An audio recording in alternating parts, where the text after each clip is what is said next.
Welcome, members and guests. Today is Tuesday, March 9th, 2021. I hereby call the local government committee to order. Madam Clerk, please call the roll. Representatives Calfee, Carr, Carter, Chisholm, Gant, Helton, Hodges, Holsclaw, Leatherwood, Love, Manis, Miller, Moody, Moon, Reedy, Rudd, Sexton, Shaw, Williams, Vice Chairman Wright. Here. Chairman Crawford. Here. Mr. Chairman, you have a quorum. Thank you, Madam Clerk. Is there any personal orders from the members? Seeing none, we'll go ahead and get started. Today we have 16 bills on the calendar, and we will move as quickly as possible. Please try to stay on point, and I will do my best to keep us wrangled into the bills. Our first bill is House Bill 53 by Chairman Marsh. Do I have a motion? Proper motion in second. Chairman Marsh, you are recognized on your. Thank you, Mr. Chairman. House Bill 53 simply renews the TDOT Litter Grant Program. The TDOT Litter Grant Program was authorized in 1980 and funded by the excise tax on beer and the gross receipts tax on bottled soft drinks. We have been called a question on the bill. We have someone like to speak to that. Reverend Child, can you? Representative Reedy, you're recognized. Thank you, Mr. Chairman. And Chairman Marsh, I am, needless to say, thankful for this bill. And Mr. Chairman, it's interesting exactly what this litter grant program does for our state. And of course, in fiscal year 2019, that litter grant distribution was over $5 million, keeping in mind it was for county pickup, county education, and certainly outreach. And the numbers from 2018, this is what it means to my district. As far as Houston County, it was $44,200. We appreciate that. Humphreys County, $44,200. And then Montgomery County, they received $83,500. But Chairman Marsh, I appreciate you bringing this bill. It is important to our counties. Thank you, sir. Thank you very much. You're recognized. There's 6 to 8 million is collected each year to fund this grant, and 44,000 to 269,000 go to the counties. Since inception, 23 million pounds of litter has been picked up. So this is a great program, and TDOT has received many national awards over the life of the program for what they've done. So, thank you. Thank you, Chairman, for bringing the bill. Thank you, Representative Shaw, for allowing our members to speak. There has been a question called on the bill, so we're ready to vote. All those in favor of House Bill 53, say aye. Aye. Those opposed, bill moves on to Finance, Ways and Means. Thank you, Mr. Chairman. Members. Our second bill we have today is 1127 by Chairman Farmer. That has been rolled 1 week without objection. Our third bill today is House Bill 230 by Chairman Vaughn. He has asked that be rolled 1 week without objection. We will roll it 1 week. Our fourth bill on our calendar today is House Bill 831 by Chairman Kumar. Do I have a motion? Proper motion in second. Chairman Kumar, you are recognized to explain your bill. Thank you, Mr. Chairman and committee. Members who serve on local industrial development boards play a role in award of various industrial contracts. There is no consistent method for them to declare any conflicts of interest. It's done in a patchy manner. This bill will make it create a uniform statewide method of the members who serve on these industrial development boards to be able to declare their conflicts of interest, if direct and indirect, if any exist.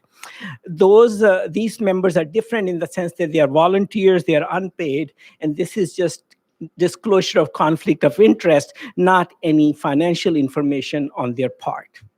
I'll be happy to answer any questions.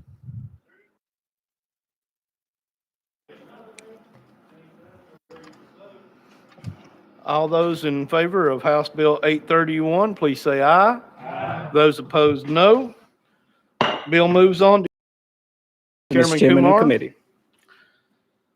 Item number 5, House Bill 1511 by Representative Hastings. This is a local bill. We have a motion and a second on the bill. It's proper form. Representative Hastings, do you have a resolution, a 2/3 vote that you've turned in from this? Yes. Okay. And you're recognized on your bill, sir. Thank you, Mr. Chairman. This bill came from me from the county mayor in Henderson County and the county commissioners.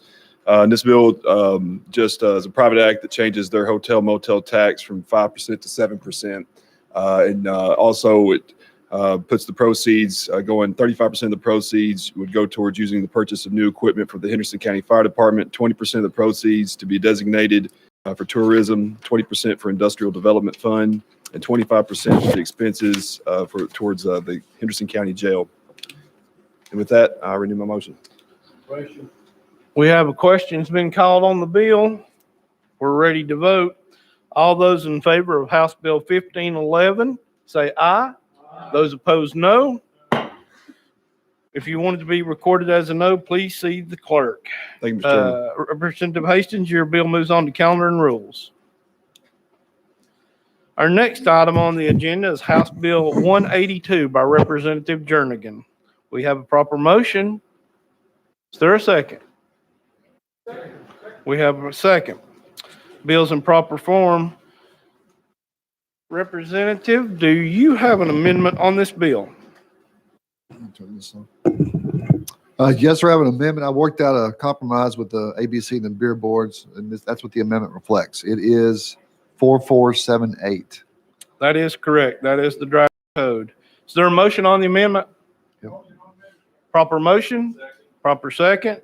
Representative, you're recognized on your amendment. Great, thank you, Chairman. Basically, members, what this bill does, it prohibits a local beer board and the ABC from imposing reciprocal fines or penalties on a licensee or permittee based solely on the fact that another respective entity provided that notice. We have an amended version of this bill. This amendment makes the bill that if the notice cites the establishment as a public nuisance, either entity may fine or suspend based on the notice until an expedited hearing can be held. Mr. Chairman, I'm happy to answer questions, go into detail of the amendment and the bill if the members want to hear about it. So, Thank you, sir. We do have a proper motion in second on drafting code 4478 to be placed on the bill. All those in favor of the amendment, please say aye. Those opposed, no.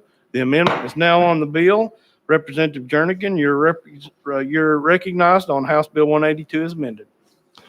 thank you. And I'll just give a brief, I told you what the amendment does. The amendment makes the bill, but I have a local restaurant, a steakhouse in my district, owned by a single mother. And basically what happened, the ABC did a sting, and her bartender served someone underage, and they hit her with a $1,500 fine, and they should. That's what happened. And she fired the bartender, but about 3 weeks later, she got another fine in the mail for $1,500 from the beer board. So she asked me when I came in to eat why she got hit with the same violation twice. And when she had corrected it and fired the individual, and I said, well, I don't know. I'll look into that. And sure enough, the way it's set up is when, in this particular case, when the ABC did their sting, they're required by law to send the beer board a notice. I think that's good. They should have a notice of what's going on in their area, but they should also do their own investigation. And we kind of have people to stay in their own lanes. But I do understand that it could be circumstances of bad actors. So the compromise said that we can create a public nuisance.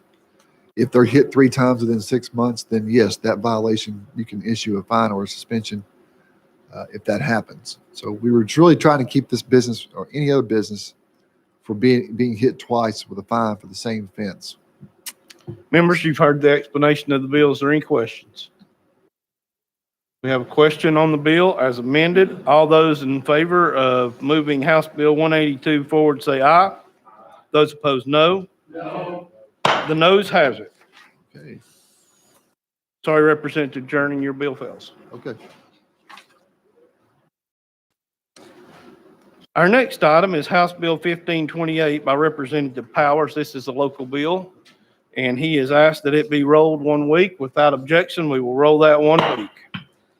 House Bill 1475, item number 8 by Representative Bricken is off notice. If there be no objection, we'll take it off notice. Item number 9, House Bill 701 by Chairman Whitson. This is a local bill. Chairman, do I have a motion? Got a proper motion in second. Representative Whitson, do you have a resolution to accompany your bill? Yes, Mr. Chairman, I was provided to the committee. Thank you. You're recognized on your bill, sir. Thank you, Mr. Chairman. Thank you, committee. House Bill 701 is a private act for the Franklin Special School District of Williamson County. It will authorize the Franklin Special School District to issue and sell school bonds not to exceed $45 million. This measure was approved by the Franklin Special School Board of Education on 9 November 2020. We have a question that's called. I see we're ready to vote. All those in favor of House Bill Thank you, Jake. 701 say aye. Those opposed, no. House Bill 701 moves forward. Thank you, Chairman Whitson. Thank you, the chairman and committee.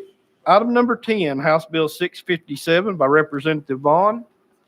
Is he in the room? Has anybody seen Charlie? We will move this without objection to the hill of our calendar.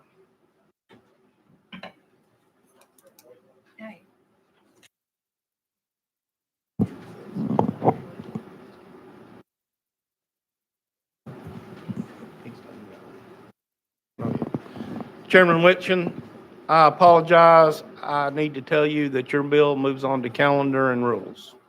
Thank you. We will move Representative Baum's to the bottom of our calendar. 11, House Bill 1571 by Representative Grills. This is a local bill. Do I have a motion? Proper motion in second. Representative Grills, have you provided the resolution? Yes, sir. Thank you, sir. You're recognized on your bill. Thank you, Mr. Chairman. This bill makes 2 changes to the Town of Troy's charter. It it changes the number of readings from 3 down to 2 before an ordinance change. And it also establishes the position and hiring process for a city administrator. We have a question on the bill. We're ready to vote. We got it at the beginning, didn't we? Yeah, we have a proper motion in second. I wouldn't recognize them. Vote now. All those in favor of House Bill 1571, please say aye. Those opposed, no. Your bill moves on to calendar and rules, sir. Thank you. Thank you, Mr. Chairman. You are recognized on House Bill 1448. This is another local bill. We have a proper motion in second. Has a resolution been provided to the committee with 2/3 vote? Yes, sir. You're recognized on your bill, sir. Thank you, Mr. Chairman. Ultimately, this has 3 changes. It allows non-resident property owners to vote in the municipal elections. And the second, it allows the another board member other than the mayor and vice mayor to authorize pay warrants. Ultimately, it's just in case there's not enough people there in town to pay the bills, because this is a small town and they want to have another person on the checkbook. And the third, it is an antiquated practice that authorizes distress warrant for delinquent taxes. They no longer use that process anymore. So they just want to remove that. Thank you, Mr. Chairman. I'm not for sure understood the sponsor of the bill. This authorized non-residential property owners to vote in an election. In other words, if I live out city limits and if I got business in the city, I can still vote. Is that the way it is? Explain it for me. Mr. Chairman. Thank you, Mr. Chairman. And yes, sir. Ultimately, if you own property inside the city limits, you're allowed to, and you do not live in the city limits, you would be allowed to vote in a municipal election for the town of Sandburg. Okay, but what about, you're right, I understand that. I think the law is, somebody help me, but I think that's kind of always been, has that been the law? It's not, this is new in the law. This would be changing their charter and allowing them to do that. Okay. Thank you. I'm not sure I understand, but thank you.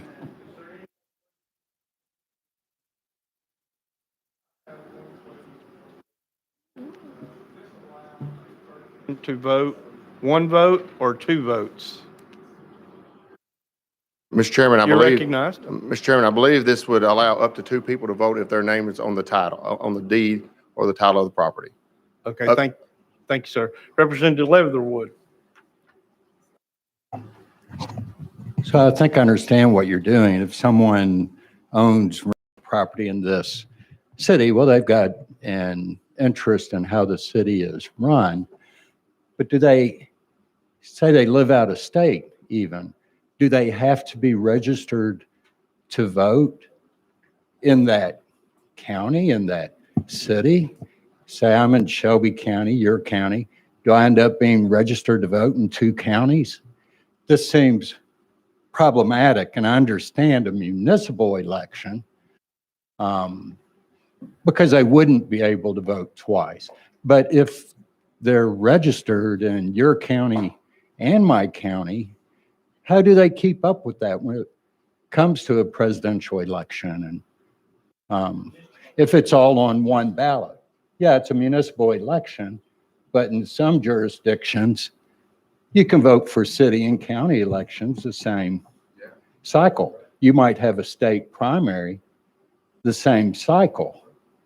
So I'm just wondering, how do you make sure I'm voting for my state senator in his primary in August in Shelby County, and I'm only voting in your municipal election? I understand what you're doing and I support it, but you know, I do have some trouble, especially after last year. I would like some clarity to make sure.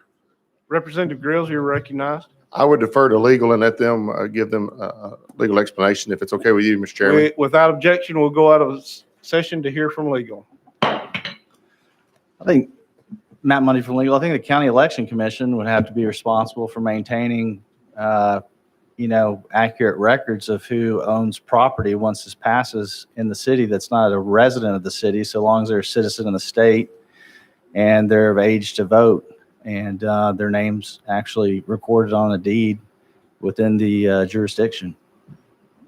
And as far as, but this is municipal only, so it would, they would have to have a mechanism for separating that. But this isn't unusual in the state. I mean, there are a number of cities. Cities have autonomy in terms of allowing property owners to vote in municipal elections. Some do and some don't. Representative Leatherwood, is your question to legal? Yes. Okay, go ahead. So it would be solely the city's responsibility, and they would not be registered to vote with the county where they own the property. It would be, so say I live in Shelby, I own property in Davis. I would not be registered to vote with both counties. Davidson being Metro, that's probably not a, McNairy County, Selmer. I would not be registered to vote in both counties. It would be up to the city of Selmer to keep their own separate records and know that I can go vote in that city election. Legally, so you're there'd be no recognized. confusion. Is that, I think that's what I understood you to say. Just Yeah, making but I sure think, I'm clear. I don't think this precludes you from voting in your county of residence. Oh, no, and it shouldn't. But I would be registered with Shelby to vote in Shelby County. Correct.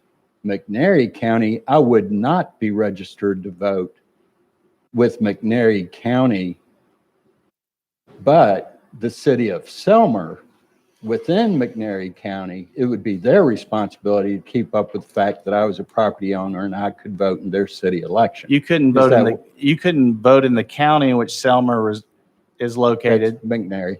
McNairy, and I don't know all 95 of them exactly, but I think the county election commission keeps up with the voter rolls for the city and for the incorporated cities and the counties, but they would probably be responsible for keeping up with the municipal voting rolls.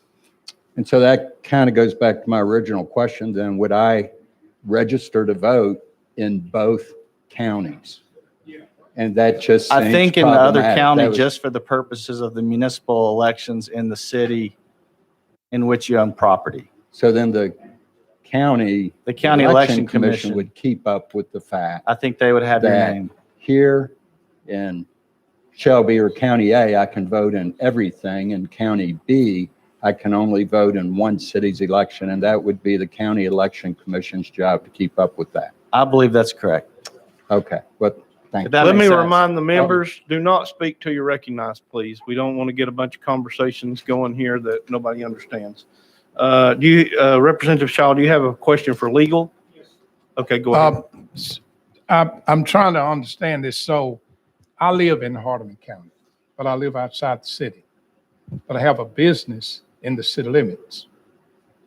So in my case, I could vote in county elections and city elections if I own the city. I'm saying I own property in the city, but I live outside city limits. Would that be fair assessment? Legal, you're recognized. It would be if you lived in the city of Sandburg. This is for Sandburg's charter. So if Okay. Hardeman had the same provision that allowed an owner of a parcel of property who didn't live in the city limits to vote in municipal elections, then you would be able to vote in municipal elections in that city. Right. But in this case, the other representative is You're asking. recognized, sir. Thank you, sir. Thank you. I apologize. In this case, I guess McNairy County, but he has a business in McNairy. Legal. I think it allows you, if you are on the deed and the property is within the municipality, then you're allowed to vote for any municipal officer in a municipal election. Okay. Okay, let me set the stage. Remember, this is a local bill. It's only affecting his county. If you want to do what this bill does, you will have to bring another bill. I have several people on the list. Is any of the people that have asked to speak need legal? Seeing none, we'll go back into session. Chairman Williams, you are recognized.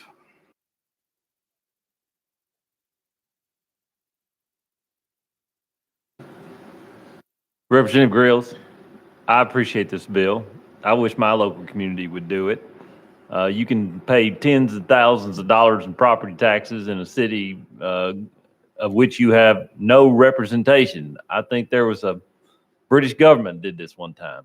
But I think if your locals will send a resolution saying they want to do this and the proper taxpayers have a right to be able to, their voice to be heard as it relates to the monies that they're spending in property taxes, all you simply do is go to a county, register as a non-resident voter in that city for their, it's pretty simple. I appreciate you bringing the bill and educating us today. Thank you. Representative Grills, you're recognized. I'll defer. Chairman Carr, you're recognized.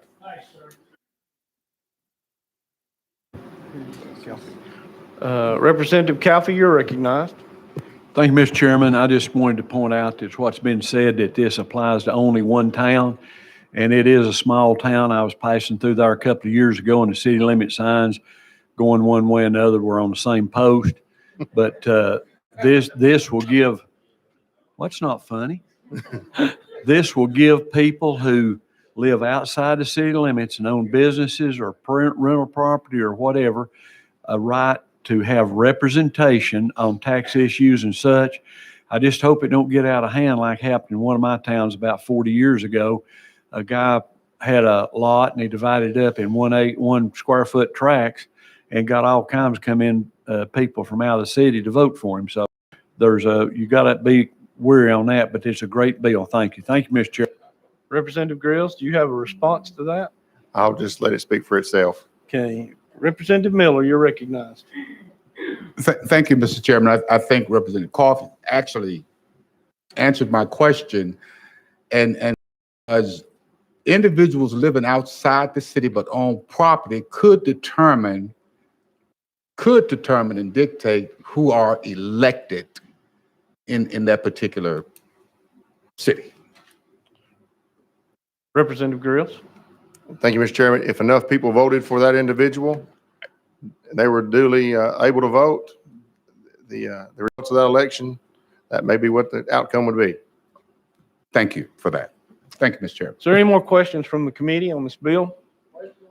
Question's been called on the bill. We're ready to vote. All those in favor of the House Bill 1448, please say aye.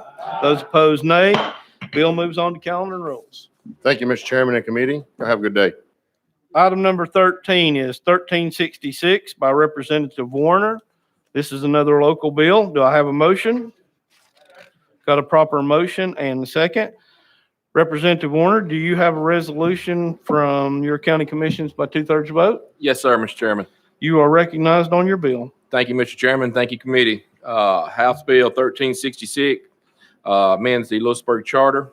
I think there's 3 amendments here, and I'll read them right quick to you. The first one adds that council members cannot hold elected offices in the city and the county at the same time. The second amendment changes ordinance from 3 readings to 2 readings. And the third amendment adds 2 members to the budget committee, the mayor and an appointee from the mayor. Just for clarification, you're talking about the charter there. You don't have amendments before this committee, correct? No amendments for the committee. Okay, This is thank you, what- sir. Amending their charter. Any questions on the bill? Question's been called. All those in favor of House Bill 1366, moving on to calendar rules, please say aye. Those opposed, no. Representative Warner, your bill moves on to calendar rules. Thank you, Mr. Chairman, members. Item number 14 is House Bill 500 by Chairman Rudd. Do I have a motion? Proper motion and second on the bill. Representative Rudd, or Chairman Rudd, you're recognized on your bill. Thank you, Mr. Chairman. This legislation, as you recall, we had a very popular piece of legislation that was very bipartisan that passed in 2017, the Freedom of Speech Act.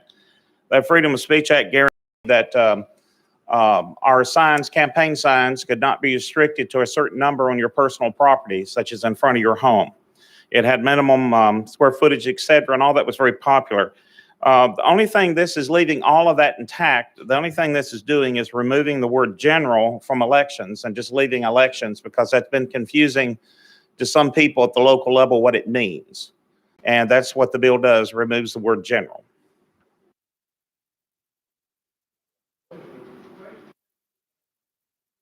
Sexton. Thank you, Mr. Chairman. Just for my own benefit, does this past legislation and even this, does it cover all HOAs or any property that you own, or are there?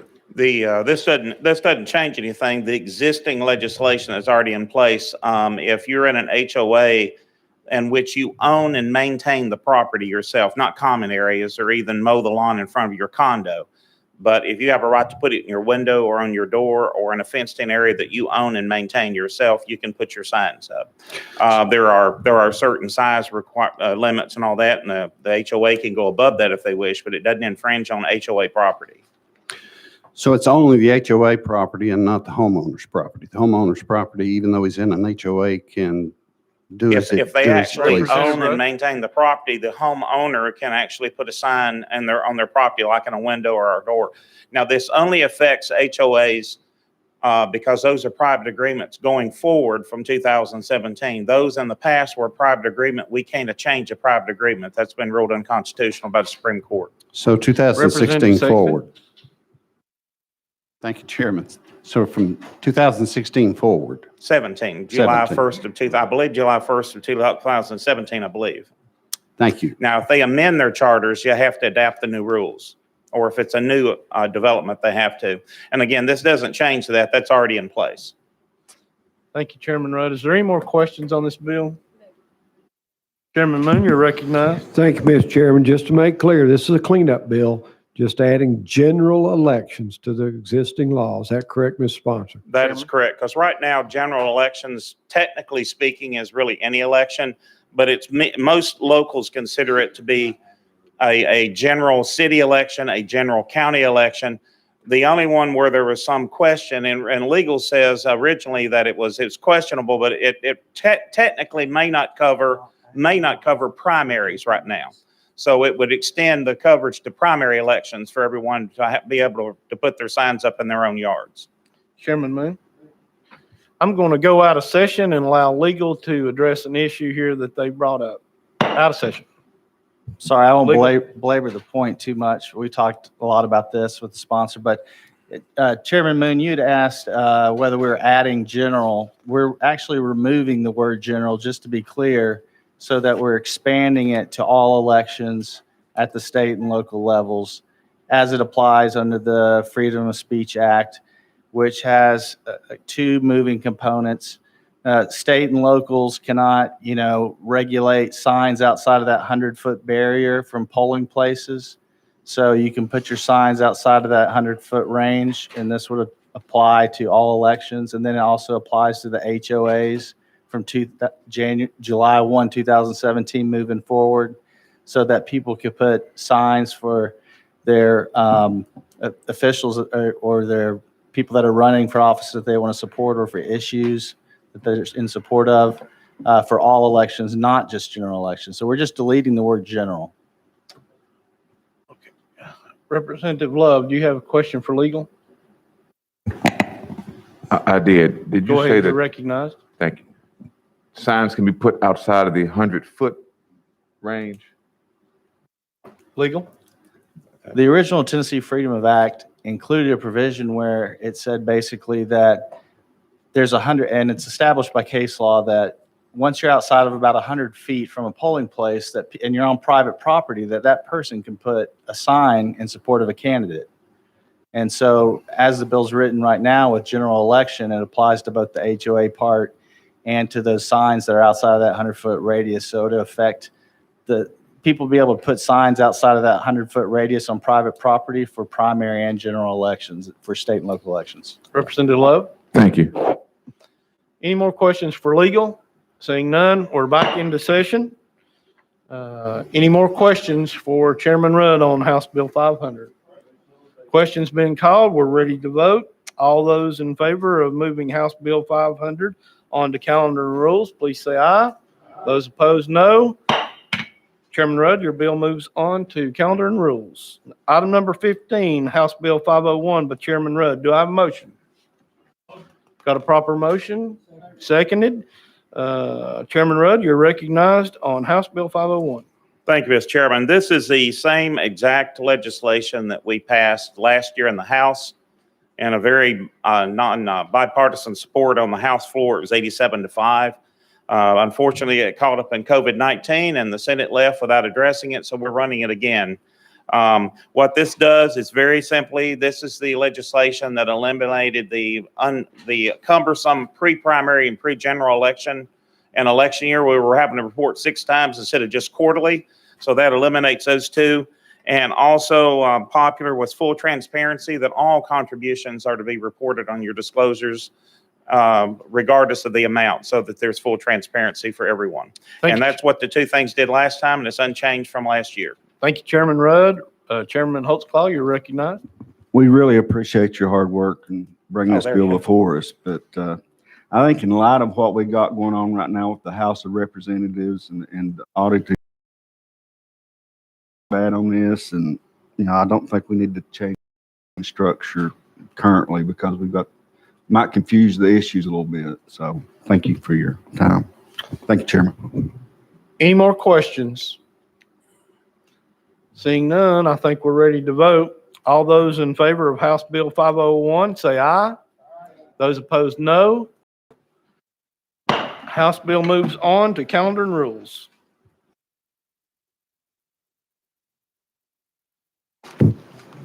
Item number 16, House Bill 327 by Representative Wright. Do I have a motion? Proper motion, seconded. Representative Wright, or should I say Vice Chairman Wright, you are recognized on your bill. Thank you, Mr. Chairman, committee. This House Bill 327, when I presented in the subcommittee, I said, we are in an era of changing technology, and I started top of the bill and read down. Today, I'm going to say, we are in an era of changing technology. I'm going to start at the bottom of the bill and work up. Because the most important thing in this bill is the last sentence, besides taking effect. County legislative body shall have, the county legislative body shall develop a policy for conducting with electronic participation. You will have a policy, but we're not going, we, the state legislature, are not going to tell you how to develop that policy, except there are three things that apply to the county legislative body. The individual can only use this electronic means participation twice in 1 year. If the reason for participating electronically is because you're required to be out of county on your job, you have to give 5-day notice. And the last thing applying to the county is that at the physical location, there must be member body count of a quorum or more of the members of the legislative body. That's one side of it. That's what applies to the county. On the other side, going to the top of the bill, a county legislative body member may request to participate electronically if the commissioner is required to be out of county on his job or her job, or there's a medical necessity, but we, the state legislature, are not saying what the medical necessity might be. That is to be determined by the county legislative body. And the third thing, a reason a member may ask to be permitted to attend electronically is because they're in the military. And with that, Mr. Chairman, I stand for questions. Thank you, Vice Chairman Wright. Is there any questions from the committee? Chairman Williams, you are recognized. Chairman Wright, I appreciate your intent for the bill. I know you being a former county commissioner, this is important to you. I'm a little bit concerned anytime we continue to, I know technology is changing. I know your bill does make exception for military service, of which we want to do anything we can do to support our military service. But if it's based on the way I read it, if it's narrowly drafted where you can only do 2 meetings, does that include subcommittee meetings or monthly meetings? For instance, could you only use them for 2 subcommittee meetings? I guess I'll let you answer that. Chairman first. Wright, you're recognized. 2 meetings. So You're recognized, sir. So if you have a monthly meeting, but you have 2 subcommittee meetings of which you're a part of every month in addition to that, you could only miss 2 meetings out of 36. Chairman Wright, you're recognized. The intent of the bill is to cover the monthly, general, stated, publicly noticed meeting of the legislative body. Chairman Williams. So I guess if you're narrowly, that's a word, limiting the number of times you can miss, and you're restricting it to only those, I guess what would be the reason for medically necessary, or because that seems like it's open to interpretation? Can you exceed the 2 based upon the statute or the bill? Can you exceed the 2 if it's a medical necessity? Chairman Wright, you're recognized. The medical necessity phase or phrase is to be determined by the local legislative body, not us. Chairman Williams, you're recognized. Can you exceed 2 absentees? No. Okay. Thank you, Chairman Williams. Is there any more questions? Representative Brady, you're recognized. Thank you, Mr. Chairman, and Vice Chair Wright. I see potential issues with this bill, and it's interesting that we're talking about local elected officials, and then there being a transparency of what that local body is doing or not doing. And of course, I've got a family member that's a county commissioner, and it's at times she can't make all of the meetings, but then there's a lot of during this shutdown from constituents who fuss at that county because they don't have the transparency of seeing what's going on. And I'm of the opinion it's not, audio doesn't work all the time, video doesn't work all the time for those folks to remotely access, especially when we're talking about military service members. They should be excused when they're called to duty. And of course, to me, it's important that they need to keep their mind in the game when it comes to military service.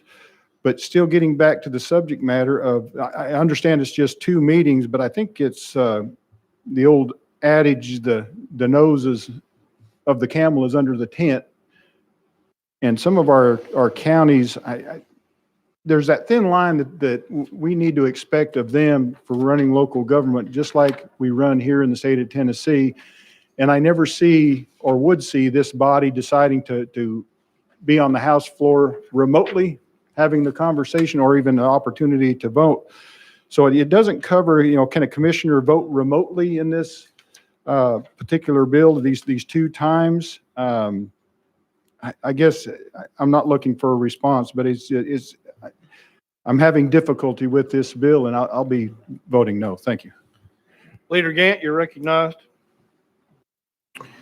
Thank you, Mr. Chairman. I guess I have a question for legal, if we could go out of session and ask a question for legal. Would it be all right if we've got a couple more questions? Sure, Can we go ahead sure. and maybe do it all Go at ahead. once? Yep. Representative Love, you're recognized. Thank you, Mr. Chairman. One of the questions I have is about the ability of the public to be able to communicate with that particular member who's participating. Thank you, Mr. Chairman. That question addressed to the local legislative body as it forms its policy. As I've stated a moment ago, all of what's being undertaken by this bill is to allow the same policy that may currently exist for municipalities to become existent county legislative bodies. So how can you see them? Excuse me. How does Zoom work? And I shouldn't say trademarked things, but how the meeting would be conducted, except that the chair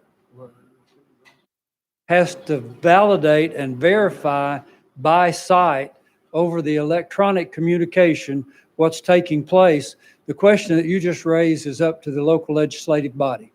Follow up, Chairman Love. Thank you, Mr. Chairman. Yeah, and that's my concern.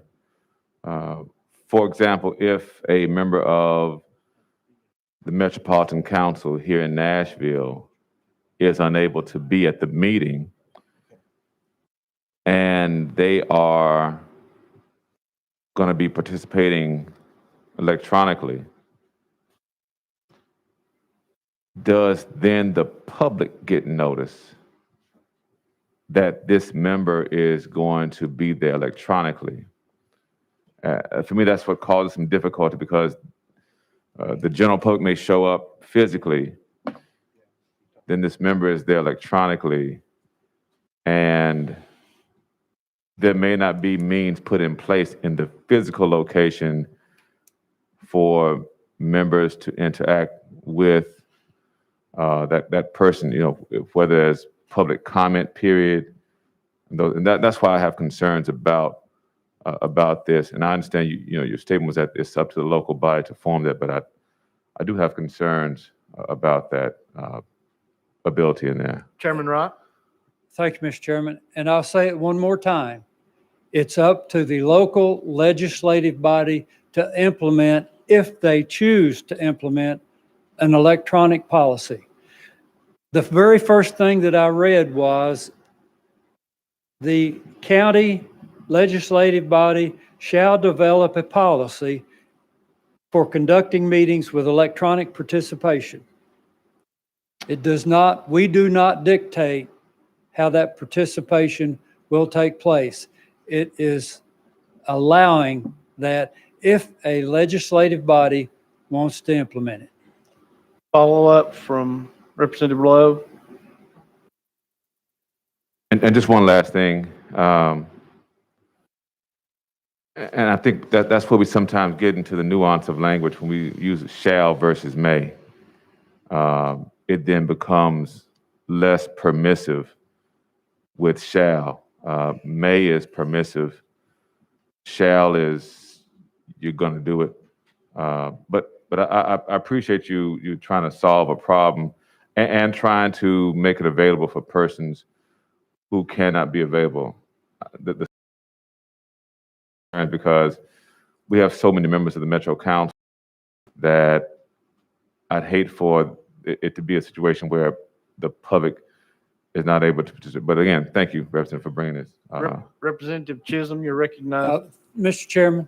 Yes, sir. Go ahead. I need to reemphasize the fact that it is the policy of the local body that will be dictating what's taking place. You and I are in complete agreement. The word shall is there. You shall have a policy. You will not go hide your head under a bushel. Thank you, Chairman Wright. Representative Chisholm, you're recognized. Thank you, Chairman. To the sponsor. At these meetings that a member does not show up to, I think the question was asked earlier, will they be able to vote at these meetings? Representative Wright. Will they be permitted to vote? If they are participating in the meeting, my expectation they would participate in the meeting by voting. There again, this is the policy of the local legislative body. Representative Chisholm. That's all. Thank you. Thank you. Thank you, Representative Wright. Without objection, we'll go out of session to have a question. Representative Gant, you are recognized to ask your question. Thank you, Mr. Chairman. My question is, if the state, if we pass this law, it's my understanding we all have local county charters, correct? Legal, you're recognized.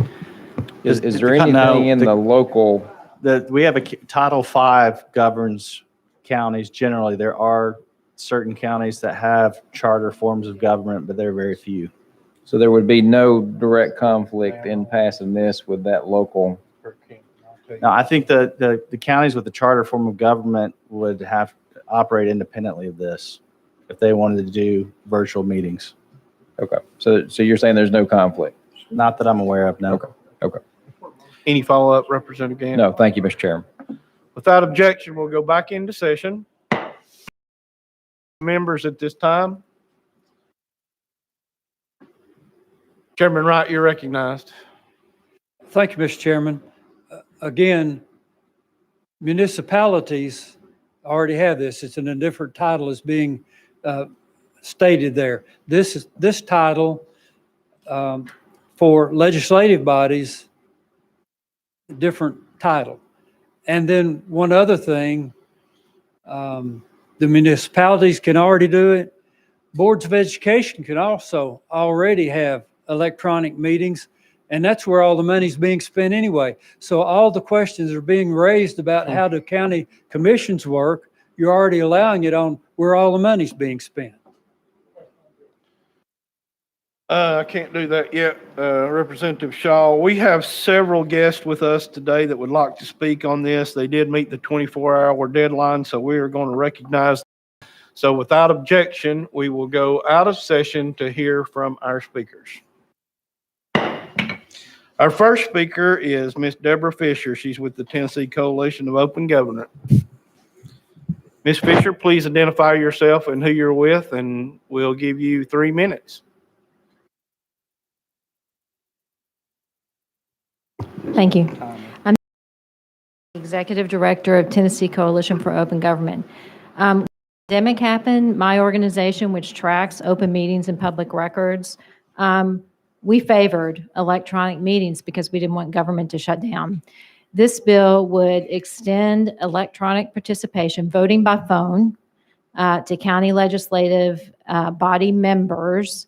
It doesn't limits. They can do it only twice a year. There are actually 4 reasons: family emergency, medical emergency, out of the county for work, military service. However, this bill is different than the governor's executive order that has allowed electronic meetings. The governor's executive order had protections in there for the public so that they would be able to hear what was going on. They would actually get to know how people who were participating electronically would vote. This bill does not have those protections.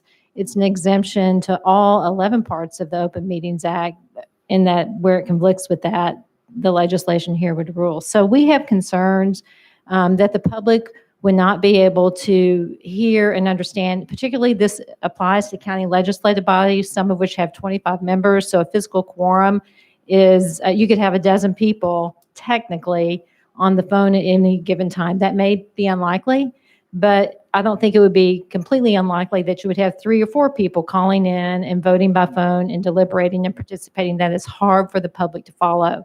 It applies to county legislative bodies. So my understanding, at least from legal and the previous subcommittee meeting, is that it would also apply to Metro Davidson, which has 40 members.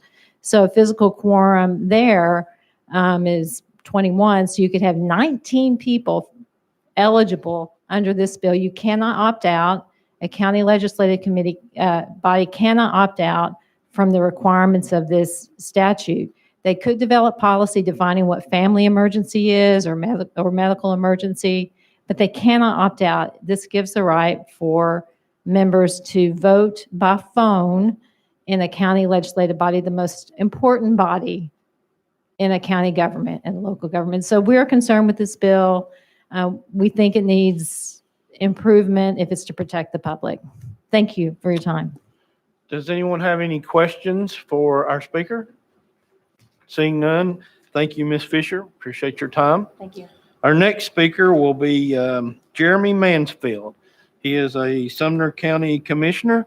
Mr. Mansfield, if you'll please state your name for the record and who you're with. Thank you, Mr. Chairman, members. My name is Jeremy Mansfield, and I'm a District 11 Sumner County Commissioner. And your time starts now, sir. Thank you very much, sir. As a Sumner County Commissioner, I am petitioning you to please vote no on HB 327, which creates an exemption to the entirety of this Open Meetings Act for county commissions. We should not arbitrarily handle something as important as open meetings on a county-by-county basis. Would you do the same for voter ID requirements, gun laws, seatbelt laws? I don't think you would. When government trust is at an all-time low, government transparency should be at an all-time high. It should be uniform and it should be standardized. Citizens expect their representatives to be present and in person when making decisions that affect their wallets or their pocketbooks. The potential abuse of hiding behind an electronic curtain is not doing what's in the best interest of the hardworking taxpayers of the state of Tennessee.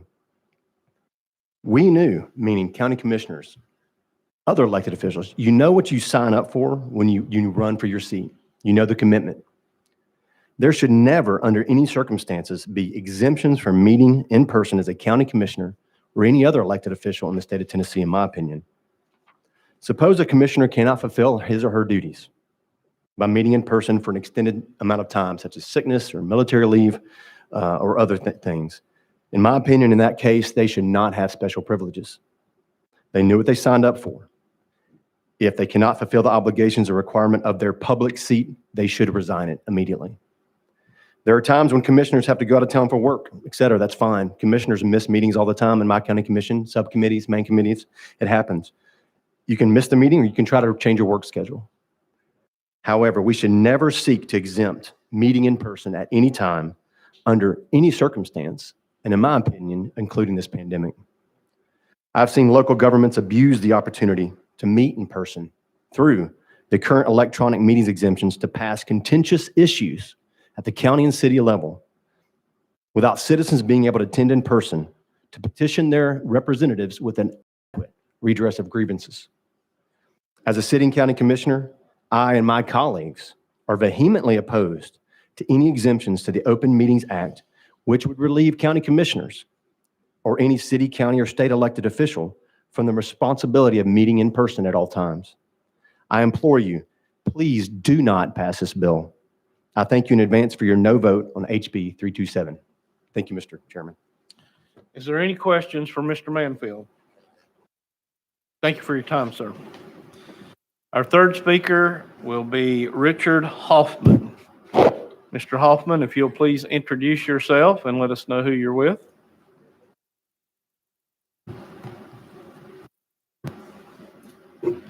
My name's Richard Hoffman. I live in Davidson County, Tennessee. I am just an average taxpayer. For the last year now, since March, Metro Davidson County has been operating under the executive orders by the governor. Within those executive orders, there were certain requirements by local governments to conduct these electronic meetings. For a year now, Metro has blatantly disregarded this guidelines. So by reading this bill and allowing Metro to come up with their own rules, which Mr. Shulman at the last council meeting said, this is the way we're going to conduct our meeting, is just flam blasted to me as a taxpayer to allow Metro to just come up with their own rules.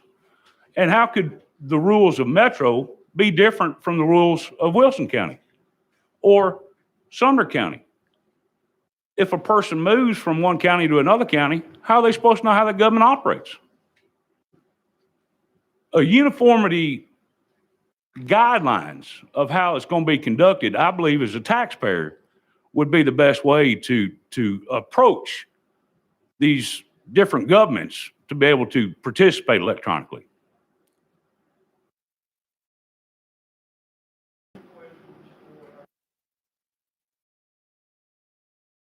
Thank you, Mr. Hoffman, for your time. We will now go back into session. Representative Wright, you are recognized. Thank you, Mr. Chairman. Three speakers expressing an opinion about whether or not they can trust their county commission. And I didn't really want to say this, but I was on a county commission for approaching 12 years. I was vice chair a year, chairman 2 years. I saw snotty noses. That's a medical thing. I saw hip replacements. And I saw one individual brought on a gurney so that they could vote on the budget. That's dedication to being on the job. Now, did that help me as a chairman for someone to be there with a regular old flu when they could have been home at that one particular meeting, or the person that had the hip replacement not be there to represent his constituents for the week, for the 3 weeks that he was not allowed to be out of the house? I don't know. But the most important thing to me of my 12 years of service on Knox County Commission is that I missed one regular county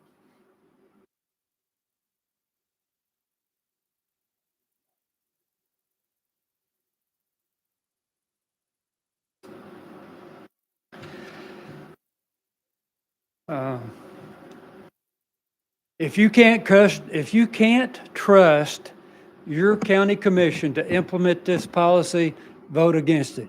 If you want it to be something that's in their toolbox in case you want better representation, better vision to the public, because Zoom works a lot better than cable TV. If you want things to be better, allow them to have this opportunity and implement this policy. If not, you can vote against it. And with that, Mr. Chairman, I stand by my motion. Thank you, Chairman Wright. I'm going to take a moment of personal privilege here. Reading in the bill, if it'll help any of the committee members in your vote, whichever way you vote. But in this bill, it does require them to establish a quorum within the county commission chamber or wherever they meet. If they establish a quorum in-house, it doesn't make no difference if anybody zooms in or not. They have the ability to make decisions there. The public can be there. So just wanted, that's what jumped out to me. I'm sorry, I probably shouldn't have done that. Representative. Well, I was going to call the question, but now I can't. I was going to say, in response to what you're saying, I fully get that. But if a quorum is reached with 24 people, you can affect the outcome of people who may take the wrong side or a contrary side to the court of public opinion in their communities and effectuate a result that they normally wouldn't have done had they had a public hearing in order to do it. So I think it's kind of, it cuts both ways, but I appreciate Chairman Wright's diligence and service to his community for all those years as chairman and vice chairman. I think he's done a fantastic job, and I'm thankful that he's here. I just have some serious concerns about it. Thank you, Chairman. Thank you. Without objection, okay. Representative Leatherwood, you're recognized. Had a question. It says that the legislative body shall develop a policy for conducting meetings with electronic participants.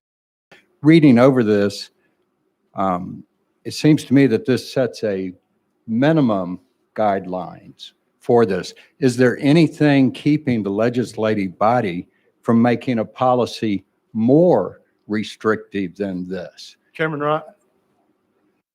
And an example being, excuse me, Mr. Chairman, the legislative body saying that these other guidelines that you put in there as a minimum only go into effect during a pandemic. Chairman Wright, you're recognized. Okay, I think you asked two questions, and one I want to erase from the situation. The word pandemic, I believe the pandemic has revealed to us that technology is out there. Now then, some would get on the other side of the fence of what is the restriction here. The restriction about, well, you can only exercise it twice a year. I guess that one, the local board could say you can only exercise it one time a year, or the local legislative body could say you could never exercise it. So that's a policy. That's a policy issue with the local elected body.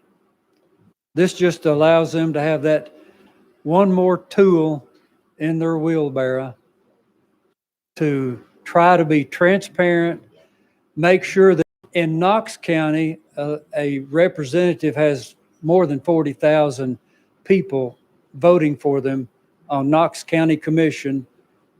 That means those folk are represented if the chairman can see them and validate them to be on the video link. This is not vote by phone. This is electronic meeting. Changes no other rules. Doesn't avoid sunshine, doesn't avoid proper notice, doesn't avoid a quorum in the building, doesn't avoid anything. It just allows people to represent who voted for them. Leader Gant, you're recognized. Thank you, Mr. Chairman. Under section 1A, it says one of the reasons obviously is, as you've mentioned, the commissioner is required to be out of the county for commissioner's work. Can you define commissioner's work for me? Representative Wright. I can define it for you, but I would like for the local legislative body to also work with that definition. Required to be out of your work location, to be required to be on a work location out of your home county would be your employer. Follow up, Leader Gant. Thank you, Mr. Chairman.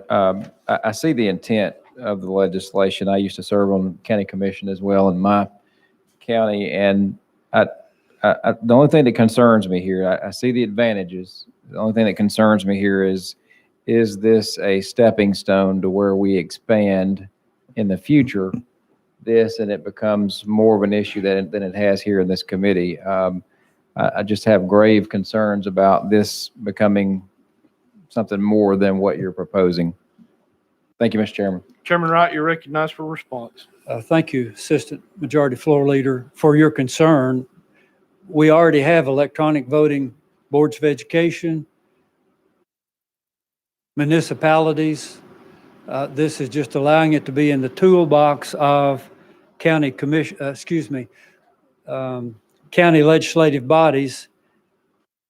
Would we come back in another session and raise another rule? I think that's what the legislature is about, whether it is to do away with this or to change this. That's somebody else's decision next year. Representative Miller. What is here before us today is just this bill. And then I need to try to back up for just a second. The only day I missed county commission was the day my dad was buried. Representative Miller, you're recognized. Thank you, Mr. Chairman. Mr. Chairman, if there are no other members on the list, I would like to call for the question. The question has been called, but I want to take personal privilege here. There was something that said we need clarification, so I will briefly go out of session here from legal. Thank you. Leader Gann, I just want to follow up with your question as I had some time to research the question as to the application. It would not just be to the counties without charters. It would be statewide, so it would capture without some kind of language clarifying. It would apply to all 95 counties. At least that's what we believe after I've had a chance to correspond with some of my colleagues upstairs.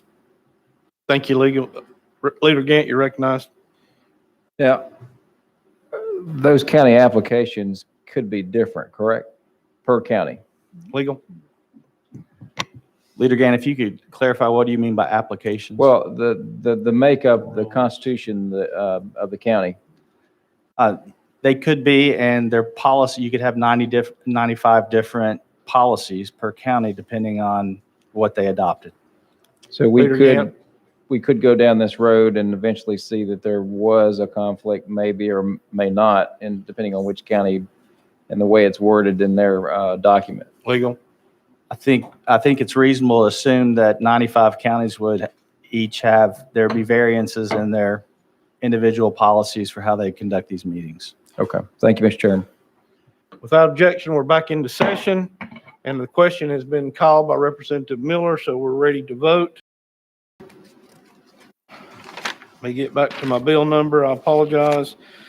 All those in favor of voting for House Bill 327, please say aye. Aye. Those opposed, no.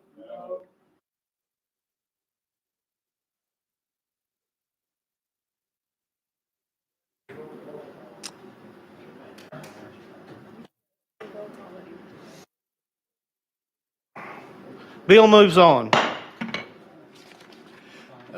Thank you. Your bill moves on to Finance, Ways and Means. Thank you, Mr. Chair and committee.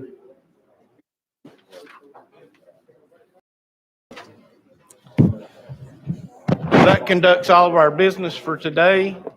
Before we close, I do have a, we need to back up to Charlie Baum. I'm sorry. I apologize. Second. Got a proper motion on House Bill 657. Representative Baum, you're recognized on the bill. Thank you, Chairman Crawford. This is a 23-section bill that does various things to update and modernize parts of the local government finance code. I'm carrying this on behalf of the comptroller. A few examples of the kinds of things this bill does. First of all, it modernizes various terms and eliminates outdated terms like sanitarium, and it eliminates provisions that have sunset. As a second example, it simplifies different borrowing procedures that are currently unfriendly or burdensome. For example, in statutes currently, a local government can issue an interfund capital outlay note for 3 years. It can be renewed for two separate 3-year periods. This bill would allow that capital outlay note to be issued one time for 12 years without having to go in front of the comptroller for 3 reviews. As a third example, this bill would increase transparency.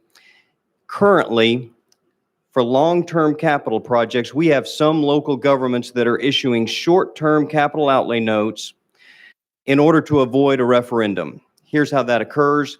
If the county government were to issue long-term bonds to fund a long-term capital project, voters would have the option of petitioning for a referendum on that, but by issuing a shorter-term capital outlay note and then converting that to a long-term bond, the local governments are avoiding these kinds of referendums. In order to increase transparency, this bill makes it clear that the appropriate way to finance these long-term capital projects is with a long-term bond or with a bond anticipation note.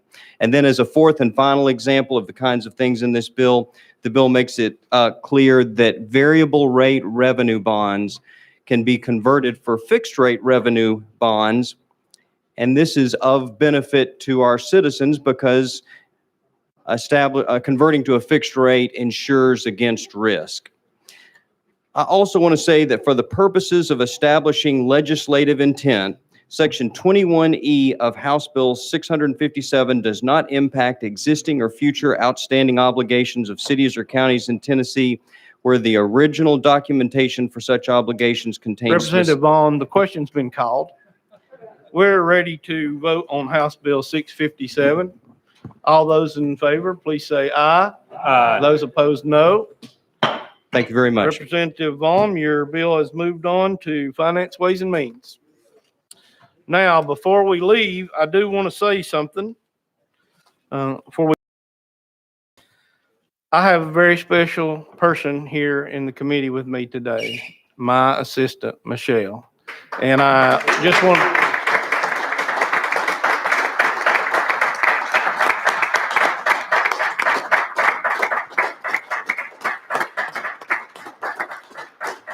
she is very, very important to this committee, and she is part of a team that I work with on a weekly basis, and she's went through a lot in the last few weeks by losing her husband and being involved in a major car accident. And I just thank the Lord that she's with us today. So it's good to have her back. So just wanted to say that. Is there any announcements or personal orders from the committee?